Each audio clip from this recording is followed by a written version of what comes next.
It was supposed to be a chill weekend at Nora's house. Nothing unusual, just 3 girls, junk food, and a late-night movie marathon. Her parents were away for the weekend, leaving us with the whole place to ourselves.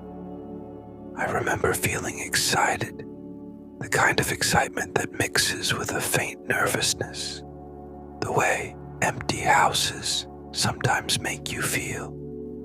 We ordered pizza, built a blanket fort in the living room, and scrolled through horror movies until we landed on one called The Mirror Game. The name sounded corny, but Nora insisted it was based on a real ritual. She said if you turned off all the lights and stared into a mirror at midnight, you could see your other self. Paige rolled her eyes, but Nora's grin was unsettling, like she'd already tried it before. By 11:58 p.m., the house had gone quiet. The wind brushed against the windows, and the only light came from a candle Nora placed near the bathroom mirror. "Come on," she whispered. "It's just for fun." We stood there, 3 reflections staring back at us, flickering in the candlelight. Nora began chanting something she said she found online. The sound of her voice echoed strangely in that small space. For a few seconds, nothing happened. Then Paige said softly, "Do you guys see that?" Behind Nora's reflection, a 4th face was taking shape. Pale, long-haired, with hollow eyes that didn't blink. I thought maybe it was a trick of the light or that my eyes were playing games. But when the candle flickered, the face smiled. I screamed and turned around. Nothing there. Just the shower curtain swaying slightly. Nora laughed nervously and blew out the candle. "You girls are such babies," she said, but her hands were trembling. We went back to the living room, trying to shake it off, but the house suddenly felt wrong. Colder, heavier. Every creak sounded like footsteps upstairs. Nora turned on the TV to distract us, but the screen flickered, just static. Then, for a split second, our reflections appeared again, only this time on the screen. And behind us, that same 4th figure, smiling wider. Paige started crying. "This isn't funny anymore," she said. Nora grabbed the remote, hitting buttons, but the static only grew louder, a distorted whisper filling the room.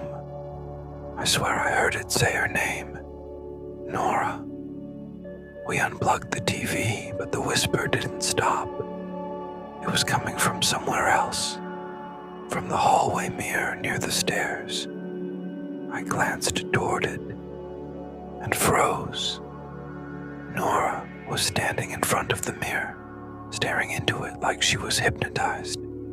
Her reflection wasn't moving, just stood there smiling back at her while she stayed perfectly still. "Nora," I shouted. She didn't respond. I ran up and pulled her away. But as soon as I did, her reflection lingered a moment longer, before slowly turning its head toward me. That's when every mirror in the house cracked at once. The sound was deafening. Shards scattered across the floor, and Nora collapsed, screaming. The lights went out. We ran outside barefoot, not even stopping to grab our phones. When her parents came back the next morning, they found the mirrors shattered, every single one, even the tiny ones on makeup kits. Nora didn't speak for days. When she finally did, she only said one thing. "She's still inside." She said she likes my face. When my grandmother passed away, she left me something strange. porcelain doll with cracked cheeks and a faded red ribbon around its neck. She called it Annabelle. I was 16, and dolls weren't exactly my thing anymore. But Grandma had always been sentimental, so I placed it on my dresser beside the window. I didn't think much of it until the third night, when I woke up to the sound of porcelain scraping against wood. The doll had moved. At first, I thought maybe I'd left it in a different spot. Maybe I'd knocked it over before sleeping. But then it happened again the next night. This time, Annabelle was facing the bed, her glassy eyes fixed directly at me. I told Mom, but she just laughed. "It's just your imagination, sweetheart. You miss Grandma, that's all." Maybe she was right. But then, the whispers began.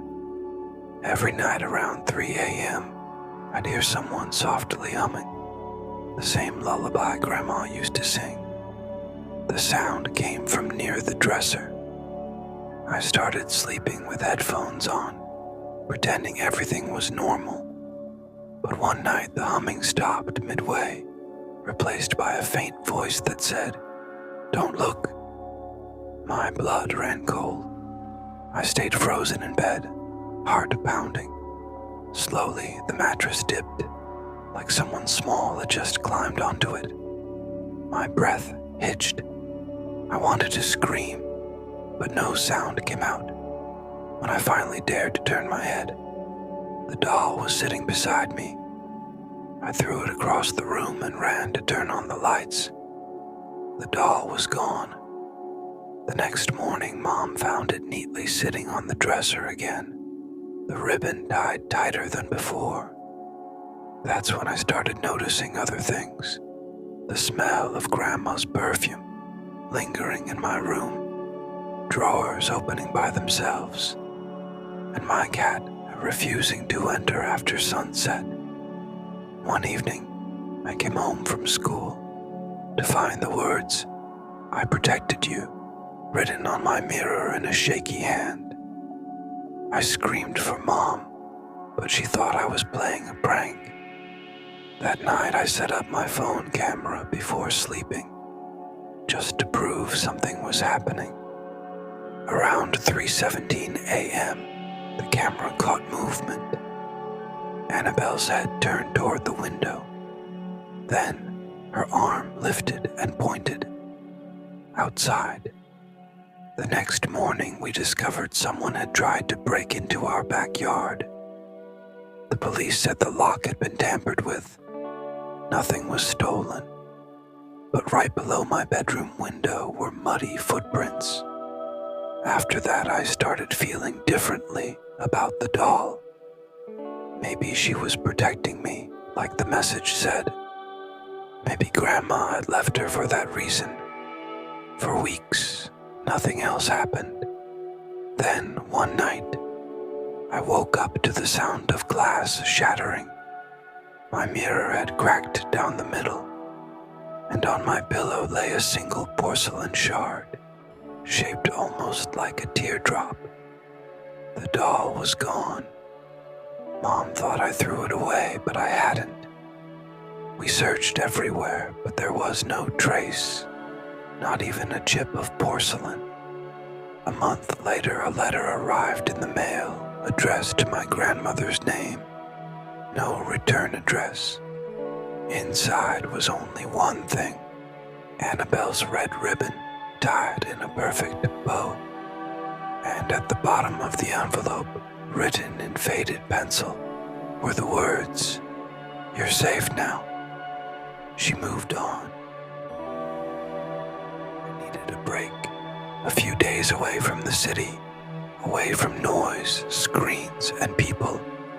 I booked a cheap Airbnb cabin deep in the countryside. The pictures showed cozy wooden walls, a fireplace, and a small lake nearby. It looked perfect. When I arrived, everything was just as the photos promised. Clean, peaceful, and quiet, maybe too quiet. The owner, an older man named Gerald, handed me the keys and said something strange before leaving. "If you hear anyone walking upstairs at night," he said with a small laugh, "don't worry. The wood just settles when it's cold." It was early evening when I unpacked, made some coffee, and sat by the window. The sun dipped below the trees, painting the lake orange. The silence was oddly thick, like the forest was holding its breath. By midnight, the temperature had dropped. I was halfway through a horror podcast when I heard it. Slow, deliberate footsteps coming from the second floor. At first, I smiled nervously. "Would settle in," I told myself. But then, the steps came again, heavier this time. Back and forth, back and forth. I froze. The cabin only had one floor. I checked the layout online just to be sure. No stairs, no attic, nothing. My hands started shaking. I grabbed my phone flashlight and began to check each corner of the house. Nothing. No signs of anyone. I returned to the couch, trying to convince myself I was overreacting. Then, I noticed something strange. A small door behind the bookshelf, one I hadn't seen before. It was half covered by stacked boxes. My curiosity won. I moved the boxes aside, opened the door, and found a narrow staircase descending into darkness. The air smelled damp, metallic, like rusted pipes. My flashlight flickered as I went down. At the bottom was a cramped basement, cold, unfinished, and cluttered with old furniture. And on one wall hung a large, framed portrait of a woman. Her expression was blank, her eyes unsettlingly real. Something about that painting made me uneasy. I took a step closer and realized her eyes weren't painted. They were glass. Behind them, a small circular hole was drilled straight through the frame. I leaned forward to look closer and heard a faint breath from the other side. I stumbled backward, heart racing. The breathing continued, soft and rhythmic, as if someone were standing right behind the wall, watching me through the hole. I bolted up the stairs, slammed the door, and shoved the bookshelf back in place. I didn't sleep that night. At dawn, I packed my things and waited outside until Gerald returned. I tried to act calm, but he noticed my pale face immediately. "Something wrong?"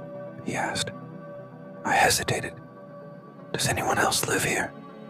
Maybe below the house?" For a moment, he didn't speak. Then, in a flat voice, he said, "You opened the door, didn't you?" My stomach dropped. He sighed, looking out toward the woods. "You shouldn't have gone down there. She doesn't like being seen." I demanded an explanation, but he just said I should leave immediately. He even refunded my money in cash and told me to never book that property again. I left, shaking. But the story didn't end there. 2 weeks later, a detective called me. He said they'd raided that same Airbnb after another guest went missing. Behind the wall in the basement, they found a hidden room, small, windowless, filled with cameras and food wrappers.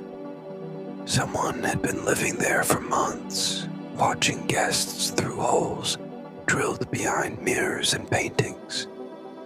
When the police searched for Gerald, they couldn't find him. The number he'd given me was disconnected. The listing was deleted, and the house was marked under investigation. But sometimes, when I scroll through Airbnb late at night, I swear I see that same cabin pop up again. Same photos, same description, same cheap price, just under a different host name. And every time the last line of the description still reads, "Don't worry if you hear someone upstairs. It's just the house settling."